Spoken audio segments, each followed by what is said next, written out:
വിദ്യാഭ്യാസ സ്ഥാപനങ്ങൾക്ക് നാളെ ബുധനാഴ്ച ദിവസം അവധി ലഭിച്ചേക്കാം. അതിൻ്റെ ഏറ്റവും പുതിയ അപ്ഡേഷനാണ് നമ്മൾ നോക്കാൻ പോകുന്നത്. വീഡിയോയിലേക്ക് മുൻപ് വീഡിയോ ലൈക്ക് ചെയ്യുക, ചാനൽ സബ്സ്ക്രൈബ് ചെയ്യുക. ഈ വരുന്ന ഓഗസ്റ്റ് സെപ്റ്റംബർ മാസം ധാരാളം ചിത്രങ്ങൾ OTT റിലീസ് ചെയ്യും. നമ്മുടെ ചാനൽ ഭാഗം പരിശോധിച്ചാൽ ആ വീഡിയോയ്ക്ക് നിങ്ങൾക്ക് കാണാൻ വേണ്ടി സാധിക്കുന്നതായിരിക്കും. സംസ്ഥാനത്ത് വരും ദിവസങ്ങളിൽ കനത്ത മഴയ്ക്ക് സാധ്യത ഉണ്ടാകുമെന്ന് കാലാവസ്ഥാ നിരീക്ഷണ കേന്ദ്രം അറിയിച്ചിട്ടുണ്ട്. അതുകൊണ്ട് തന്നെ എല്ലാവരും ജാഗ്രത പാലിക്കാൻ വേണ്ടി ശ്രമിക്കുക. നിലവിൽ കനത്ത മഴയെ തുടർന്ന് ഇന്ന് ചൊവ്വാഴ്ച ദിവസം തൃശ്ശൂർ ജില്ലയിലെ മുഴുവൻ വിദ്യാഭ്യാസ സ്ഥാപനങ്ങൾക്കും ജില്ലാ കളക്ടർ അവധി പ്രഖ്യാപിച്ചിട്ടുണ്ട്. വരും ദിവസങ്ങളിൽ മഴയുടെ ശക്തി കൂടുമെന്നാണ് അറിയാൻ വേണ്ടി സാധിച്ചിട്ടുള്ളത്. നിലവിൽ കാസർഗോഡ്, കണ്ണൂർ ജില്ലകളിലൊക്കെ ഓറഞ്ച് അലർട്ടാണ് ഇപ്പോഴും തുടരുന്നത്.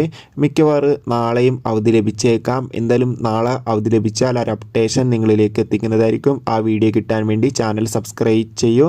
കൂടുതൽ അപ്ഡേഷന് വേണ്ടി കാത്തിരിക്കുക. അടുത്തൊരു വീഡിയോയിൽ കാണും വരെ ബൈ.